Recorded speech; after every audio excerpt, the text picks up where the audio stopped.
नमस्कार, स्वागत आहे तुमचं आपल्या यूट्यूब चॅनलमध्ये, ज्याचं नाव आहे मराठी स्टोरीज वर्ल्ड. आणि आज आपण ऐकणार आहोत मर्मबंध भाग 17. पण त्याआधी जर मंडळी अजून तुम्ही चॅनलला सबस्क्राईब केलं नसेल तर प्लीज जाऊन चॅनलला सबस्क्राईब करा. तसंच बाजूचं बेल आयकन प्रेस करायला विसरू नका.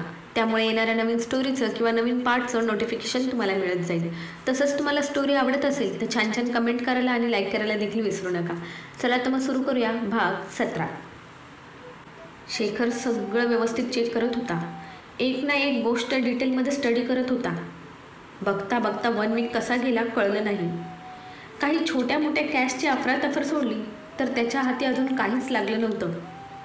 आता त्याला संशय येत होता. बहुतेक प्रियापासून दूर ठेवण्यासाठी अजिंक्य सरांनी मला मुद्दामच तर इथे नाही ना पाठवलं.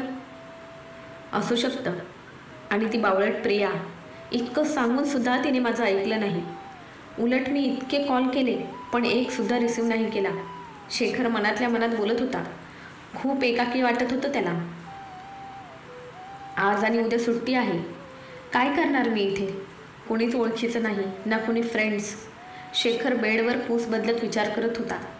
सकाळपासून बेडवर असाच लोळत पडला होता. कालपासून तो जरा डिस्टर्ब होता. झोपणार तरी किती? त्याने आळस झटकला आणि आज बागा बीचवर जायचं ठरवलं आणि तयार होऊन तो बीचवर गेला. अथांग समुद्राला बघत तो बराच वेळ वाळूवर बसला. ऊन लागायला लागल्यावर तो जवळच असलेल्या एका लांब लचक लाकडी चेअरवर आडवा झाला. वरती मोठी छत्री होती जी ऊन अडवत होती. दुपार असली तरी हवा गार होती. समोर नजर जाईल तिकडे समुद्र आणि आजूबाजूला गर्दी. कोणी गर्लफ्रेंडबरोबर होतं तर कोणी फॅमिलीबरोबर तर कोणी फ्रेंड्सबरोबर एन्जॉय करत होतं. आणि ह्या सगळ्या गर्दीत तो एकटाच होता. जन्माला आलो आणि जन्मदात्या आईवडिलांनी मला सोडलं. जिच्यावर प्रेम केलं त्या अनुने मला सोडलं. जी माझ्यावर प्रेम करत आहे असं वाटलं त्या प्रियाने सुद्धा दूर केलं.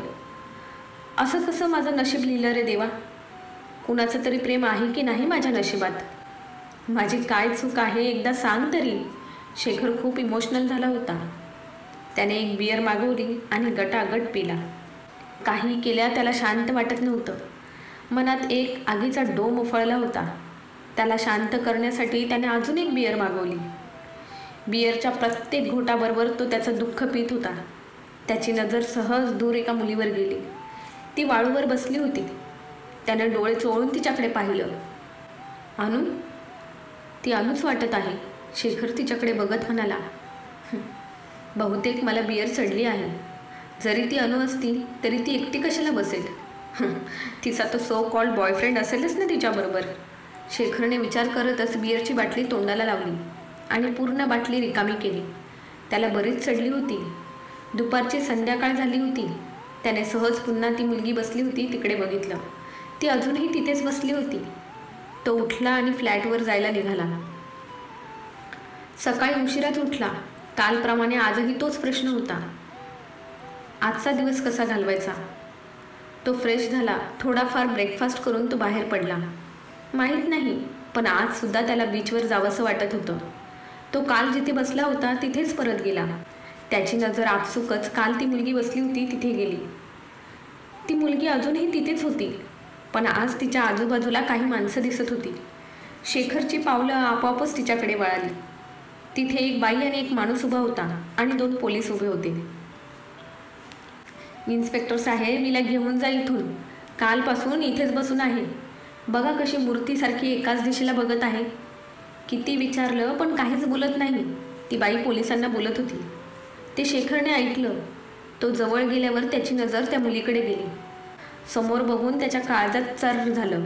तो मटकन खाली बसला. अनु? अनु, तू इथे काय करत आहेस? तुझी अशी हालत कशी झाली अनु? शेखर अनुच्या समोर गुडघ्यावर बसून बोलत होता. तिची अवस्था पाहून त्याच्या हृदयात कालवाकालव झाली. चेहरा सुकला होता, काळवंडला होता, गाल आत गेले होते. ती शून्यात नजर लावून बसली होती. तुम्ही ओळखता ह्या मॅडमला? एका पोलिसाने विचारलं. हो, माझी फ्रेंड आहे. ही मुंबईला असते. इथे कशी आली? शेखर काळजीने म्हणाला. आम्हाला माहीत नाही. ही मुलगी कालपासून इथे बसली आहे. काही केल्या इथून जायला तयार नाही. माझा स्टॉल आहे हा. बाजूच्या स्टॉलकडे हात करत ती बाई म्हणाली.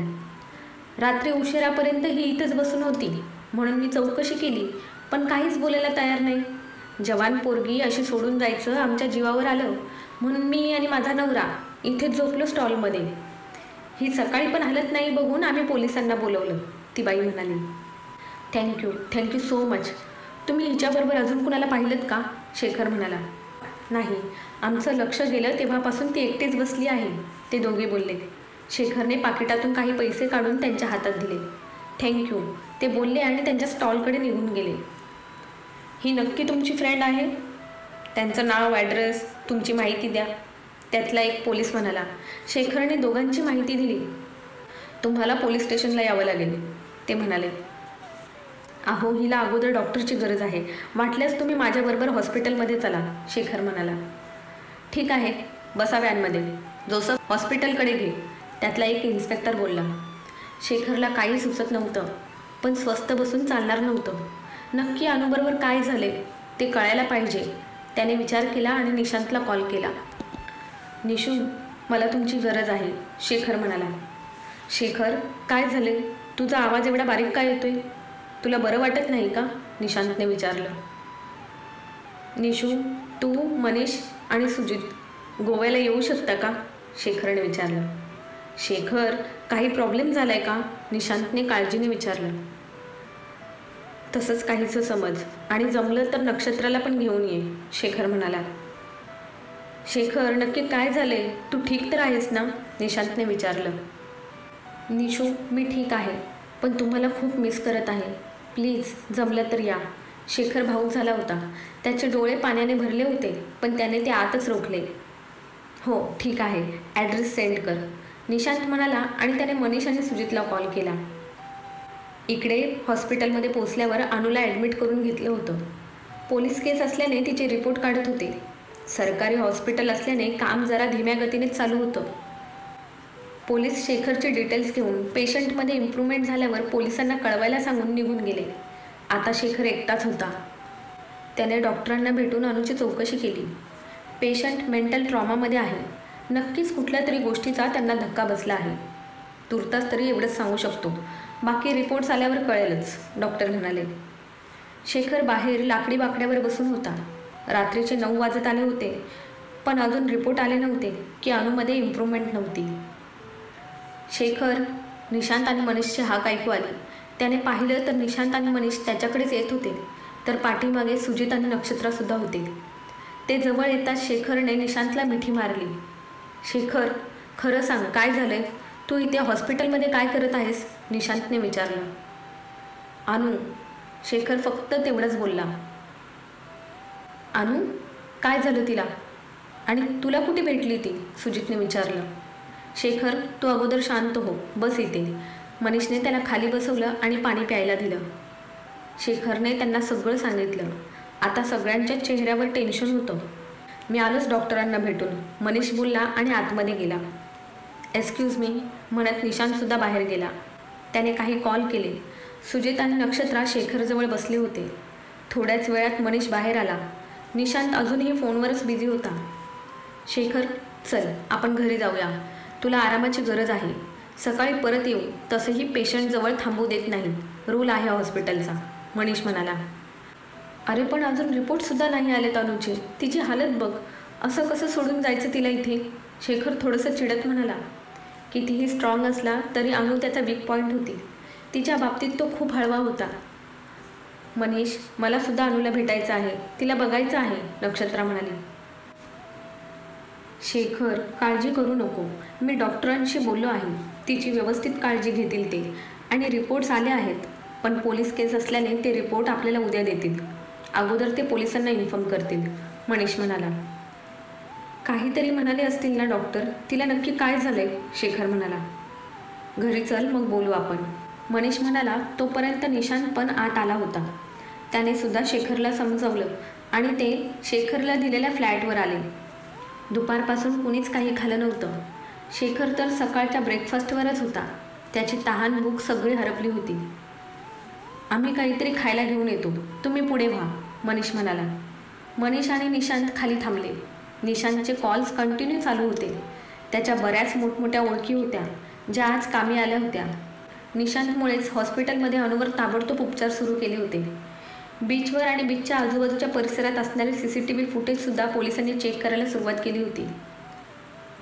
अनु रिॲक्ट होत नसली तरी तिच्या आजूबाजूला काय चाललं आहे तिला कळत होतं. मगाशी जेव्हा डॉक्टरांनी अनुच्या रिपोर्टविषयी मनीषला सांगितलं तेव्हा तो तिला भेटायला गेला होता. अनु, मला माहीत आहे तू मला ऐकू शकतेस ते. हे असं बसून काही होणार नाही. तू तुझे प्रॉब्लेम्स वाढवत आहेस. स्वतःचा नाही तर त्या शेखरचा तरी विचार कर. बघ कसा सैरभैर झाला आहे तो तुझी हालत बघून. नक्की काय झालं आहे ते फक्त तूच सांगू शकतेस. त्यामुळे स्वतःला सावर आणि मन मोकळं कर तुझं. मनावरचं ओझं कमी झालं की तुला बरं वाटेल. डॉक्टरांनी ट्रीटमेंट चालू केली आहे, पण तू जोपर्यंत रिस्पॉन्स देणार नाहीस तोपर्यंत त्यांचे प्रयत्न व्यर्थ आहेत, मनीष म्हणाला. मनीषने निशांतला डॉक्टर काय म्हणाले ते सांगितलं. निशांतसुद्धा आता टेन्शनमध्ये होता. शेखर कसा रिॲक्ट होईल माहीत नाही, पण त्याला सांगावं तर लागेलच ना, निशांत म्हणाला. म्हणूनच तर तुला सांगितलं. काय करू, मी आत्ता जरी नाही सांगितलं तरी उद्या त्याला कळणारच आहे, मनीष म्हणाला. बघू, सकाळी सांगू त्याला. आता झोपू दे. त्याचं शरीर आणि मन दोन्हींनासुद्धा आरामाची गरज आहे, निशांत म्हणाला. त्यांनी खाण्यासाठी दाल खिचडी घेतली. त्यांना माहीत होतं आज कुणीच जास्त जेवणार नाही, पण उपाशी झोपायचं नाही म्हणून 2-2 घास खाणार होते ते. रात्र कशी तरी सरली होती. सकाळी उठल्यावर मनीषने हॉस्पिटलमध्ये कॉल करून अनुची चौकशी केली. तिच्यामध्ये इम्प्रूव्हमेंट होती. ती मेडिसिन्सला रिस्पॉन्स देत होती. मनीषला ऐकून बरं वाटलं. मनीष, अनु कशी आहे, बाजूलाच बसलेल्या शेखरने विचारलं. बरी आहे. ट्रीटमेंट चालू आहे. 1-2 दिवसांमध्ये नॉर्मल होईल.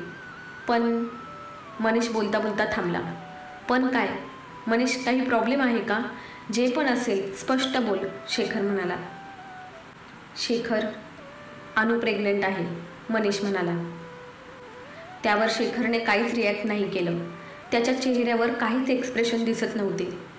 सगळे त्याच्याकडे बघत होते.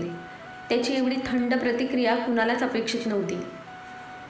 मी आलोच फ्रेश होऊन, मग निघू हॉस्पिटलला जायला, शेखर म्हणाला.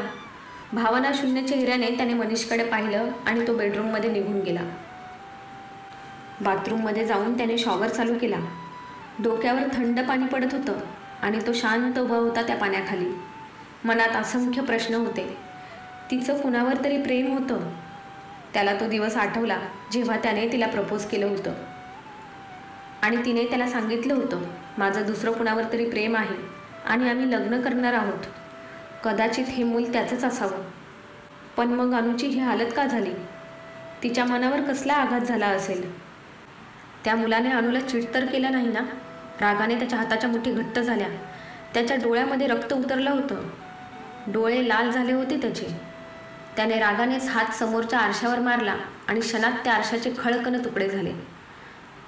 2-3 काचा त्याच्या हातात सुद्धा घुसल्या, पण त्या वेदनेपेक्षा त्याच्या मनातली वेदना खूप मोठी होती.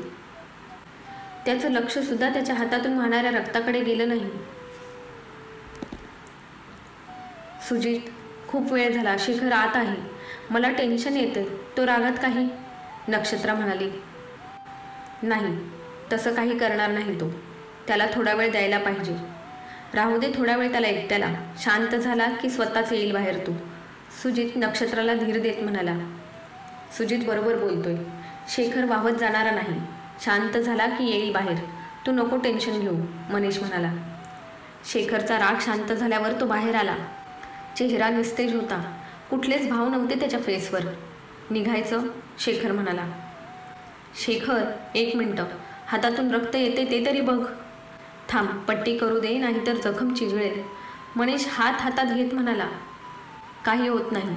जराशी जखम आहे, होईल बरी. निघूया, उशीर होतोय, शेखर मनीषच्या हातातून हात झटकत म्हणाला. शेखर, थांब. लहान मुलांसारखा हट्टीपणा करू नको, नक्षत्रा वैतागत म्हणाली आणि त्याची पट्टी करू लागली. थोड्याच वेळात 5ही जण हॉस्पिटलमध्ये पोहोचले.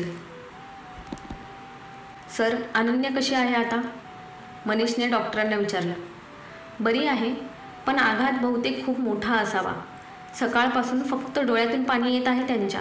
काहीच बोलत नाहीत त्या, डॉक्टर म्हणाले. आम्ही भेटू शकतो का तिला? नक्षत्रा म्हणाली. शेखर फक्त उभा राहून ऐकत होता. हो, भेटू शकता. कदाचित तुम्हाला पाहून त्या मन मोकळं करतील, डॉक्टर म्हणाले आणि ते सर्व अनुच्या रूममध्ये गेले.